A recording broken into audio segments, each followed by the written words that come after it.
Voilà, on est très content de vous accueillir à Terra Botanica pour cette journée des vigilants. Les vigilants, c'est vous. Donc merci d'être tous ici pour cette journée. Je ne vais pas vous faire un grand discours, donc vous êtes bien installés, j'espère. On en a jusqu'à midi quelque chose. On ne fera pas de pause dans la matinée, donc si vous avez besoin de faire un arrêt technique, vous sortez, c'est après, au niveau des palmiers, vous tournez à droite. Voilà. Donc n'hésitez pas. Je vais laisser la parole tout de suite à mon directeur général adjoint, Nicolas Durand, pour l'ouverture de cette journée. Merci.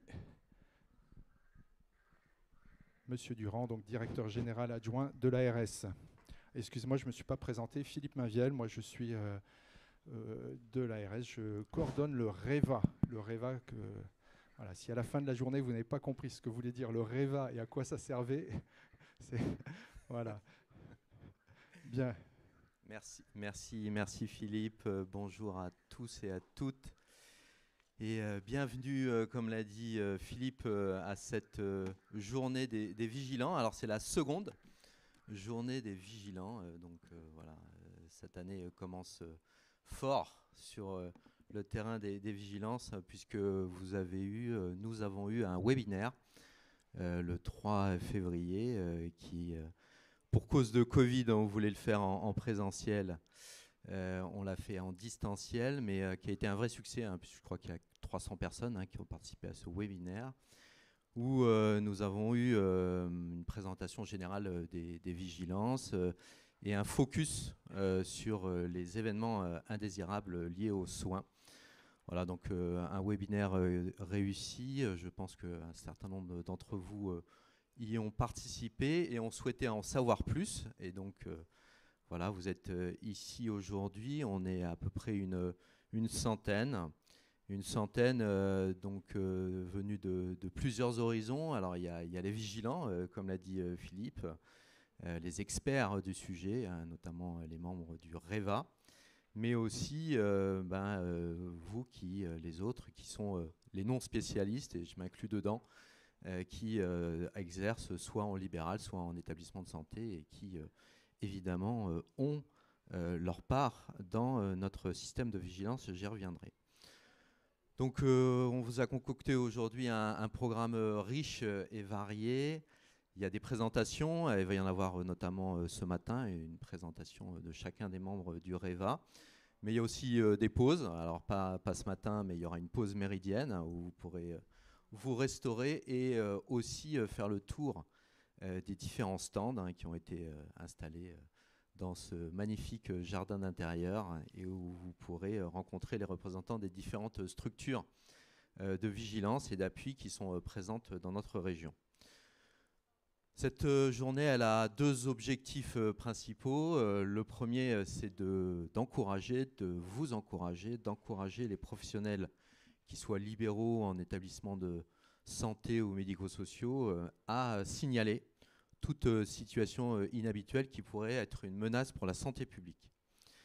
Le second objectif, c'est de nous connaître, de vous faire connaître l'ensemble des structures qui apportent leur expertise et leur appui. Et donc, vous avez une magnifique brochure qui a été éditée avec une fleur et 12 pétales qui vous présente toutes les structures de vigilance de la région qui peuvent être très directement en appui et vous apporter l'expertise dont vous avez besoin. Vous le savez, le constat, il est pas nouveau. Il avait été posé de façon très claire par Jean-Yves Graal dans un rapport en 2013. Il y a une sous-déclaration massive des événements indésirables liés aux produits de santé ou même liés aux soins. Et nous, quand je dis nous, c'est l'ARS, mais c'est les membres du REVA, nous vous encourageons à signaler tous les événements indésirables que vous constatez pour une simple raison, c'est qu'à partir d'une situation individuelle que vous détectez, eh bien, vous contribuez à construire une réponse collective à partir d'un signalement, aussi anodin qu'il soit, en tout cas qui peut vous apparaître sans une importance majeure, il y a une mobilisation d'une chaîne d'acteurs qui peut faire changer les choses. Et c'est là où je fais une digression, mais plutôt un focus sur quelque chose qui s'est passé dans la région et qui vous illustrera l'importance de ce signalement. C'est l'exemple d'une pharmacie dans les Mauges. Alors, le pharmacien reçoit une maman et il entend comme ça sa fille qui, devant le rayon des produits vétérinaires, et en l'occurrence devant un flacon de Fiproquil, la petite fille dit maman, c'est le même produit que tu me mets pour traiter mes poux. Alors, effectivement, le Fiproquil, qui est très utile pour traiter les puces et les tiques des chiens et des chats, peut être efficace pour les poux. L'inconvénient, c'est qu'il contient du fipromyle, qui est un cancérigène possible. Et donc, comme vous l'imaginez, c'est quand même peu adapté pour le cuir chevelu des enfants. Donc, le pharmacien entend ça. Il interroge la maman. La maman lui dit que c'est une astuce que se partagent les parents d'élèves à la sortie de l'école et que voilà, c'est une pratique qui a l'air assez répandue, en tout cas dans cette école.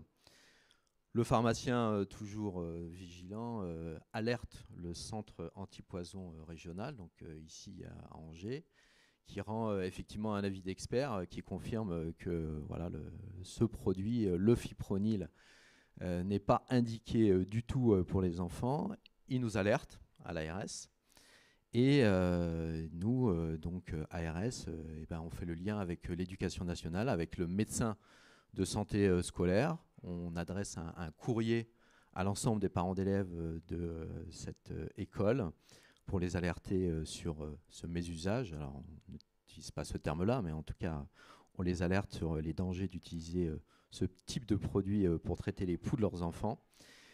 Et on adresse aussi un message de vigilance à tous les pharmaciens du secteur en leur disant d'être bien vigilants quand ils ont des clients qui viennent acheter des produits vétérinaires, de bien leur indiquer que c'est uniquement pour leurs animaux de compagnie et pas pour leurs enfants.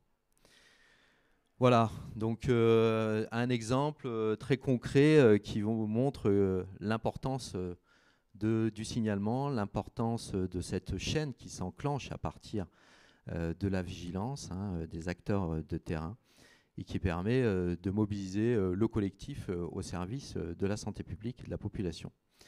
Et évidemment, rien de tout ça, vous le voyez, ne peut se faire sans la vigilance de tous. Et le message qu'on voudrait vous faire passer aujourd'hui, c'est que vous pouvez tous être des lanceurs d'alerte. Donc n'hésitez pas à signaler.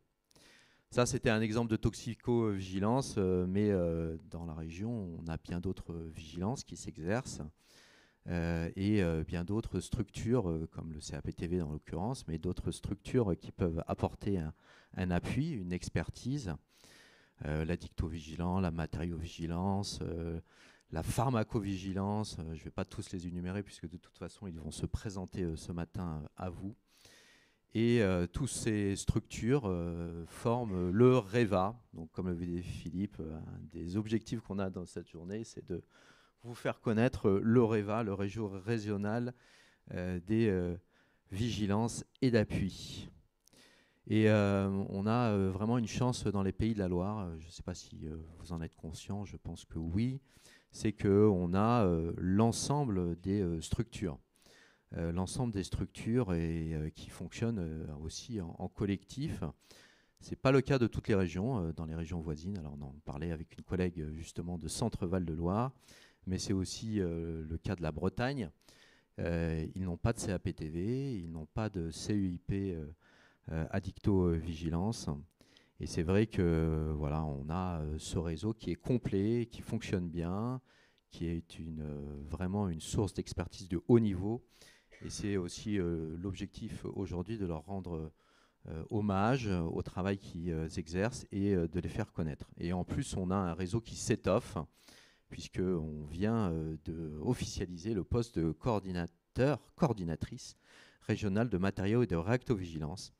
Et nous avons aussi inclus dans notre REVA la cellule régionale d'identitovigilance. Voilà, les réveils, le membre du réveil se sont présentés déjà lors du webinaire du 3 février, mais c'était une présentation rapide, à distance. Là, aujourd'hui, on voulait qu'ils fassent une présentation un peu plus longue. Alors, le timing est serré, hein, mais ils auront chacun la parole, de façon à ce que vous puissiez bien les identifier. Et cet après-midi, on illustrera leur rôle à travers le parcours de Sophie, la pauvre Sophie, à qui il arrive bien des malheurs, et qui, aux différents âges de la vie, est confrontée à des situations qui impliquent des vigilances. Voilà, et nous aurons aussi, pour finir, l'intervention de la présidente de France Asso Santé des Pays de la Loire, et c'est, je crois, important de terminer par la parole des usagers. Donc une journée riche, une journée dense, une journée aussi interactive qu'on le souhaite. En tout cas, nous, on la souhaite très interactive. Et donc je remercie les membres du REVA d'avoir préparé cette journée et de l'intervention qu'ils vont faire. Je remercie tout particulier à Perrine Pellegrino, Fanny Dacremont, qui ont beaucoup œuvré pour préparer cette journée de vigilant, tout comme Jocelyn Vincent, qui est le responsable du département veille et sécurité sanitaire à l'ARS, Muriel, qui travaille à la direction de la santé publique, et bien sûr Philippe Mainviel, pharmacien inspecteur de santé publique. Philippe, je dois saluer ta persévérance et ta ténacité, parce que, voilà, vous le savez probablement, c'est la 3e tentative d'organiser cette journée des vigilants. Et il y avait une sorte de malédiction qui pesait sur cette journée. La première fois qu'on avait essayé de l'organiser, c'était en décembre 2019. On avait dû l'annuler in extremis pour cause de gilets jaunes et de grève à la SNCF. On avait dit qu'à cela ne tienne, on la reprogramme tout de suite. On l'avait programmée en juin 2020.